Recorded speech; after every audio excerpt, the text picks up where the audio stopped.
Meus queridos irmãos, eu vos cumprimento com a paz do Senhor. Aproveitando que vocês já estão de pé, gostaria de pedir que, se possível, abrissem comigo as suas Bíblias no Evangelho cujo escreveu João, no capítulo 3, no versículo 1. João, capítulo 3, versículo 1, quem encontrou pode dizer amém? Amém. Pois bem, assim vai dizer a palavra do Senhor. Havia um fariseu chamado Nicodemos, que era líder dos judeus. Uma noite ele foi visitar Jesus e disse: Rabi, nós sabemos que o Senhor é um mestre que Deus enviou, pois ninguém pode fazer esses milagres se Deus não estiver com ele. Jesus respondeu: Eu afirmo ao Senhor que isto é verdade. Ninguém pode ver o reino de Deus se não nascer de novo. Somente até aqui, por favor, pode tomar o seu assento. Meus queridos irmãos, primeiramente, permitam-me gerar em vocês um certo questionamento.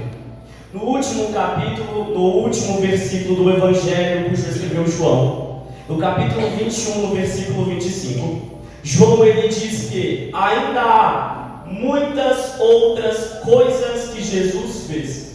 Se todas elas fossem escritas, uma por uma, acho que nem no mundo inteiro caberiam os livros que seriam escritos.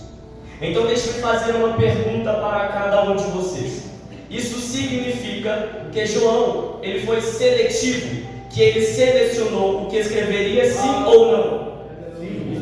Sim, é claro. Pois se o próprio João escreve que, se ele escrevesse tudo que Jesus fez em seu ministério, não caberia em lugar algum do mundo, então ele, inspirado pelo Espírito Santo, escreveu aquilo que seria mais importante. Mas isso já é outra dúvida. Mais importante para quê? Mais importante para qual objetivo? Para facilitar o nosso estudo, em João capítulo 20, nos versículos 30 e 31, ele vai nos responder essa pergunta. Ele diz: Jesus fez diante dos discípulos muitos outros milagres que não estão escritos neste livro, mas estes foram escritos para que vocês creiam que Jesus é o Messias, o Filho de Deus, e para que, crendo, tenham vida por meio dele. Então, parafraseando, transcrevendo de uma forma que vocês possam entender, é como se João estivesse dizendo: olha, Jesus fez muito mais do que o que escrevi neste livro, mas estas coisas eu escrevo para que vocês, quando lerem, não acreditem que Jesus é apenas um mestre, como acreditam os judeus. Não acreditem que Jesus é apenas um guia e modelo a ser seguido, como acreditam os espíritas. Não acreditem que Jesus é apenas um profeta, como acreditam os muçulmanos. Mas acreditem que Ele é o Verbo, e o Verbo se fez carne e habitou entre nós. E vimos a sua glória como a glória do unigênito do Pai, cheio de graça e de verdade.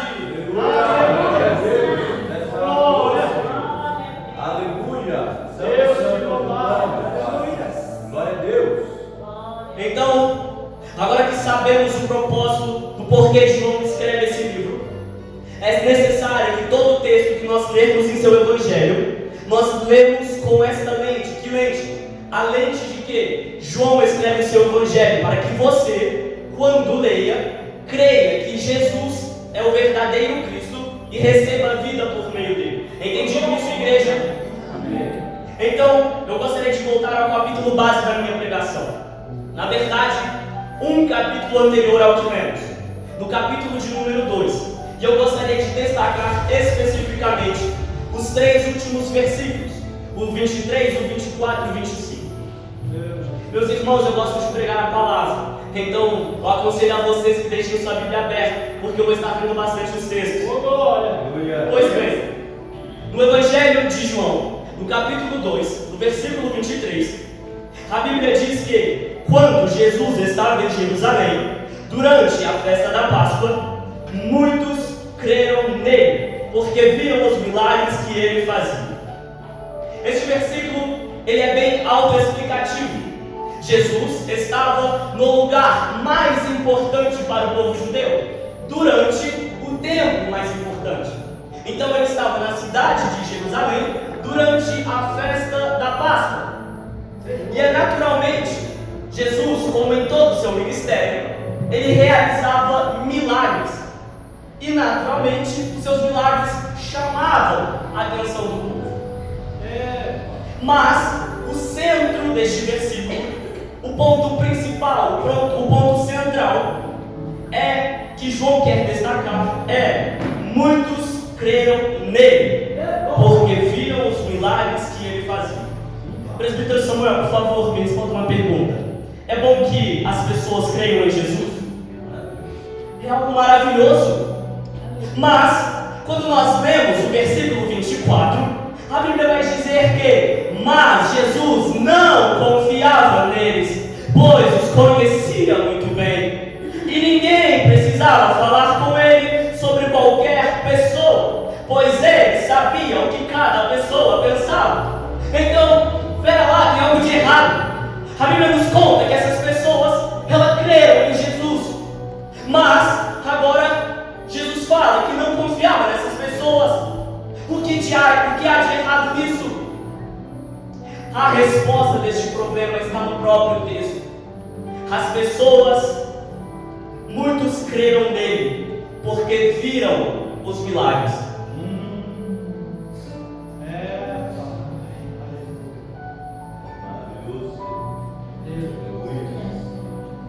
Ei, jovens, adolescentes, onde está a sua fé?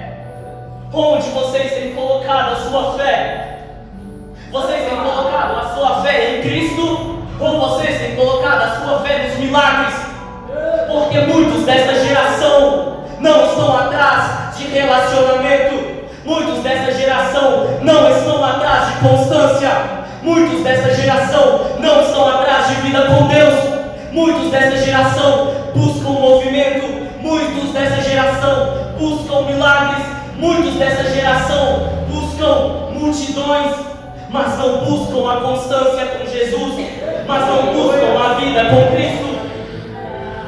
Muitas pessoas precisam que Jesus apareça de forma grandiosa, de forma milagrosa, de forma sobrenatural para que elas creiam. Mas quando chega o momento do vale, que o Senhor se coloca de silêncio, você quer desviar, você quer sair dos caminhos do Senhor? Jovens e adolescentes, que assim como essas pessoas do versículo 23, buscam movimento, não relacionamento. Estão atrás de milagres, estão atrás de multidão, mas não estão atrás de constância. A essas pessoas, saibam que vocês não têm a confiança do Senhor. Assim como diz no versículo 24, o Senhor conhece cada um de vocês, e Ele tem visto e sabe o que você tem feito no seu secreto. O que você tem feito no seu secreto?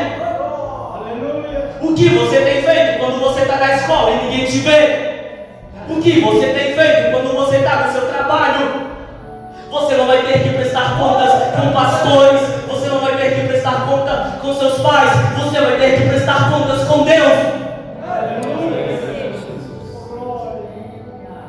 Quase 13 cristãos morrem por dia perseguidos pela sua fé. E você brincando de ser cristão, e você brincando de ser cristão por modinha, e você brincando de ser cristão por tantos motivos, mas nenhum deles é por Jesus. Você brincando de ser cristão porque o garoto ou a garota que você gosta está na igreja. Você brincando de ser cristão porque você quer impressionar pessoas. Deixa eu te contar uma coisa. A essas pessoas, se vocês não mudarem, terão de prestar contas com Deus. Meu Deus. Mas é um Deus de amor. É um Deus de amor. Esse mesmo Deus de amor é fogo consumidor. Esse mesmo Deus de amor, lá em Mateus 23, versos 27 e 28 diz: ai de vocês, mestres da lei, fariseus hipócritas, pois vocês são como túmulos pintados de branco, que por fora parecem bonitos, mas por dentro estão cheios de ossos de mortos e de podridão. Por fora vocês parecem boas pessoas, mas por dentro estão cheios de mentiras e pecados. Então, após isso, João vai pegar um exemplo. João vai pegar um exemplar. Ele vai pegar alguém que, assim como a multidão do versículo 23, confiava em Jesus, mas não por quem ele era, mas sim pelos milagres na qual ele fazia. E essa pessoa é Nicodemos. Este é Nicodemos. Nicodemos viu os milagres, acreditou nos milagres, mas Jesus não tinha confiança nele. E é aqui que nós nos deparamos com o capítulo 3, na qual nós lemos. João escreve em seu evangelho que havia um fariseu chamado Nicodemos, que era líder dos judeus. Nada do que João escreve em seu livro é em vão.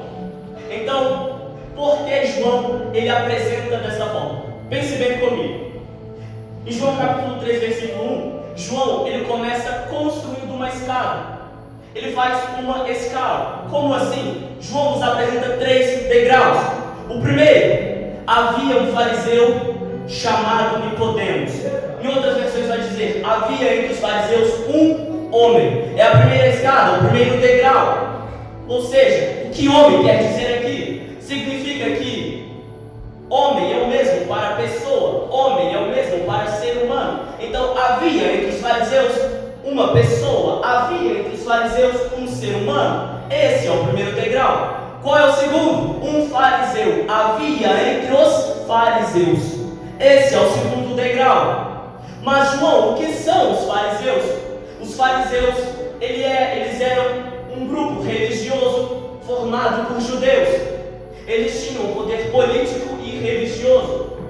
Porém, não é só isso que João diz, pois além de ser um homem, além de ser um fariseu, ele era um membro do Sinédrio. Em algumas versões vai dizer, e havia entre os fariseus um homem chamado Nicodemos, ele era príncipe dos judeus. E havia entre os fariseus um homem chamado Nicodemos, ele era autoridade entre os judeus. O que é esse príncipe dos judeus? O que é esse autoridade entre os judeus? Era que ele fazia parte do membro do Sinédrio. O Sinédrio não era nada mais, nada menos do que a categoria mais alta que um fariseu poderia alcançar. Era o Tribunal Supremo, que discutia as causas políticas e religiosas das tribos de Israel e das cidades. Então, por quê? Por que João faz questão de nos apresentar Nicodemos dessa forma? Por que João ele decide apresentar essas escadas? Por que ele não simplesmente só diz o nome de Nicodemos? Porque ele tem que dizer que ele era um homem entre os fariseus e era autoridade entre os judeus. Ele fala isso, mas na verdade, permitam-me, primeiro, antes de responder essa pergunta, vamos ler o versículo 2. Uma noite, ele foi visitar Jesus e disse: Rabi, nós sabemos que o Senhor é o mestre que Deus enviou, pois ninguém pode fazer esses milagres se Deus não estiver com ele. Lendo esse versículo, vemos que Nicodemos foi ter de encontro com Jesus para buscar conhecimento sobre algo que o intrigava. Mas espera aí, tem algo de errado nisso. Por quê? Nicodemos, ele não era um homem qualquer. Nicodemos não era simplesmente mais um homem. Ele era um fariseu, um membro do Sinédrio, alguém que tem muito conhecimento. E Jesus, na época, era somente um mestre popular. Então, como um homem tão renomado, um homem de tanto conhecimento, foi buscar conhecimento num homem que, na visão dos fariseus, era um falso profeta. A resposta dessa pergunta está no próprio versículo 2. Uma noite. Mas João, como uma noite pode responder a nossa pergunta? Novamente, eu devo relembrar a cada um de vocês: nada do que João escreve é em vão. Quando nós vamos lá para João, capítulo 3, versículo 30, João escreve o quê? Judas recebeu o pão e saiu logo, e era noite. Mas o que João, capítulo 3, versículo 30, tem a ver com João, capítulo 3, versículo 2? Basicamente, João, ele escreve noite como metáfora para trevas. Então, o que ele queria dizer era: Judas recebeu o pão e saiu logo, com trevas em sua mente. Se aplicarmos isso ao versículo 2, Parafraseando, é como se João estivesse dizendo: havia um homem, mas não um homem qualquer, um fariseu, mas não um fariseu qualquer, um fariseu da mais alta patente da elite, que se encontrava em trevas e por isso foi ter de encontro com Jesus. No versículo 3, Jesus responde: eu afirmo ao Senhor que isto é verdade. Ninguém pode ver o reino de Deus se não nascer de novo. Respondendo àquela pergunta que eu fiz lá atrás, por que João apresenta Nicodemos daquela maneira? Porque eles não simplesmente só fala Nicodemos, porque ele tem que destacar os títulos dele. Nicodemos tinha muito conhecimento. Nicodemos tinha muito dinheiro. Ele era um dos mais ricos de Jerusalém. Nicodemos tinha muita influência. Nicodemos tinha muita fama. Mas mesmo tendo tudo isso, não era suficiente, pois lhe faltava uma coisa. E como nós lemos no capítulo 2, do versículo 24 e 25, mas Jesus não confiava neles, pois os conhecia muito bem. E ninguém precisava falar com ele sobre qualquer coisa, pois ele sabia o que cada pessoa pensava. Conhecendo Nicodemos de uma forma bem direta, sem Nicodemos ter que explicar alguma coisa, Jesus ele já vai responder: eu afirmo ao Senhor que isso é verdade. Ninguém pode ver o reino de Deus se não nascer de novo. No versículo 2, Nicodemos começa reconhecendo Jesus apenas como mestre. Ele diz: Rabi, nós sabemos que o Senhor é um mestre que Deus enviou.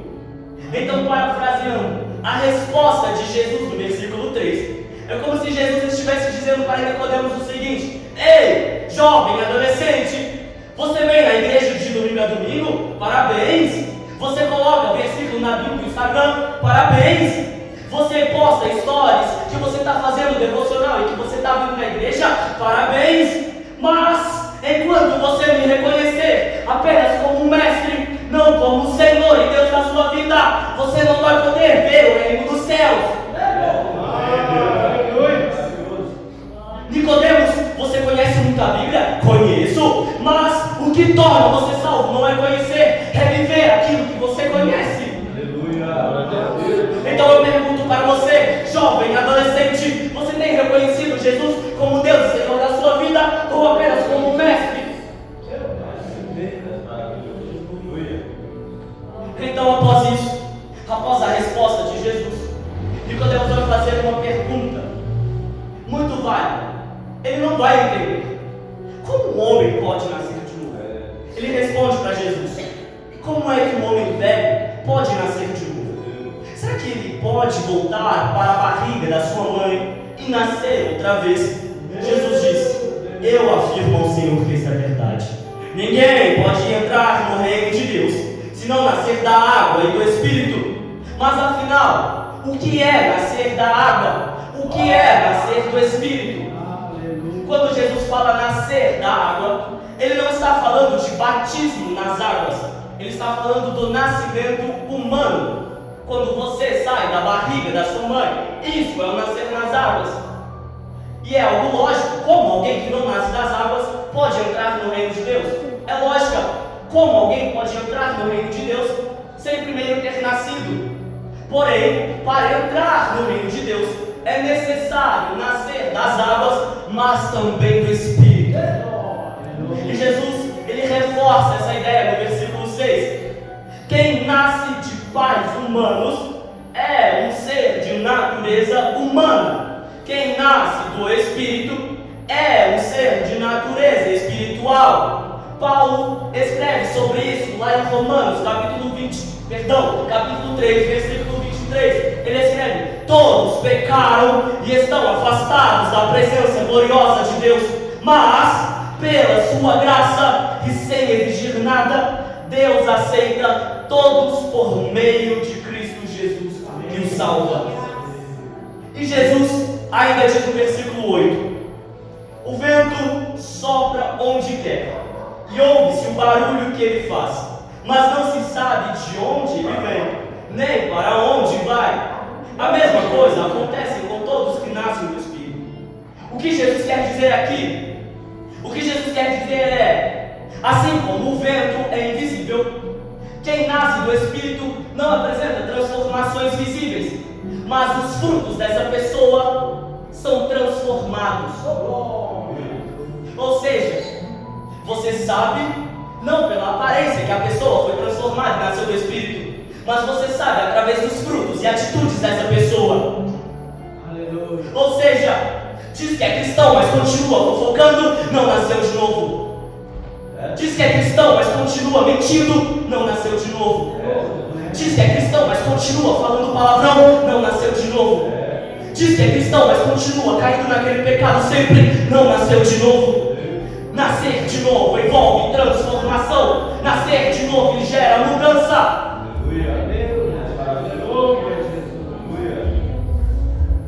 Se não mudou é porque não foi transformado. Não vale de nada falar que ama Jesus se continua fazendo o que ele detesta. Não vale de nada falar que vem na igreja se amanhã cai no mesmo pecado de sempre. Não vale de nada se não há transformação. É necessário nascer do Espírito. Aleluia. Jesus não conta com uma geração de adolescentes que só buscam multidão. Jesus não conta com uma geração de adolescentes que só buscam milagres. Jesus não conta com uma geração de adolescentes que só estão atrás do movimento. Ele conta com uma geração de adolescentes de relacionamento. Ele conta com uma geração de constância, de vida com Deus. Mas a Bíblia vai nos contar que mesmo após isso, Nicodemos ainda assim não entendeu o que Jesus estava dizendo. João escreve que Nicodemos disse: como pode ser isso? Perguntou Nicodemos. Essa é a última fala dele nessa conversa. João não nos fala se ele falou alguma outra coisa depois. João não nos fala o desfecho disso, mas ele diz o que Jesus disse. E Jesus responde e explica para Nicodemos uma última vez: ninguém subiu ao céu, a não ser o Filho do Homem que desceu do céu. Assim como Moisés no deserto levantou a cobra de bronze numa estaca, assim também o Filho do Homem tem de ser levantado, para que todos os que crerem nele tenham vida eterna. Mais de 10 capítulos depois, em João capítulo 19, nos versículos, se eu não me engano, 39 e 40, Nicodemos vai aparecer novamente. E João nos escreve que Nicodemos, aquele que tinha ido falar com Jesus, à noite, foi com José, levando uns 35 quilos de uma mistura de aloés e mirra. Os dois homens pegaram o corpo de Jesus e o enrolaram em lençóis nos quais haviam espalhados essa mistura. Era assim que os judeus preparavam os corpos dos mortos para serem sepultados. Vejam, Jesus disse que, assim como Moisés, no deserto, levantou a cobra de bronze numa estaca, assim também o Filho do Homem tem de ser levantado, para que todos os que crerem nele tenham vida eterna.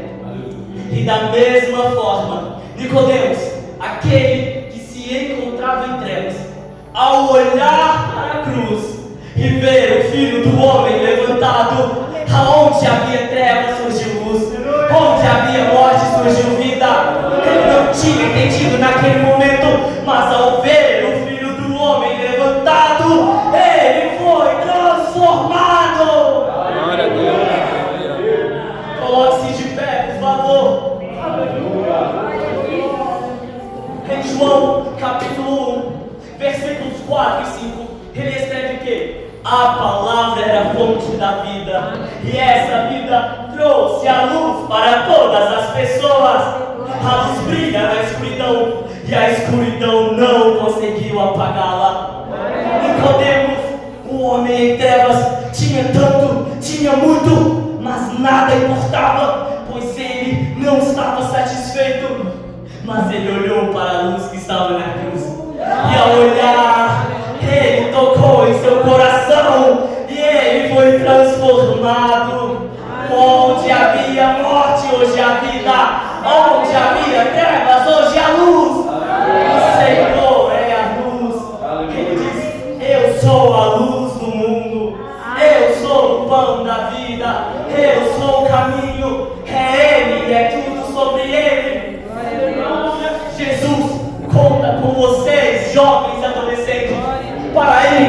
ruas para pregar a sua palavra, para cantar, para evangelizar. Mas antes de ir, é necessário vir até mim. Antes de Jesus mandar os apóstolos irem pregar o evangelho, Ele traz eles para perto. Jovens, adolescentes, Jesus quer te usar. Vocês são o futuro dessa geração. Vocês são o futuro da igreja. Vocês são o futuro da nação. Mas para que Ele use vocês, é necessário constância.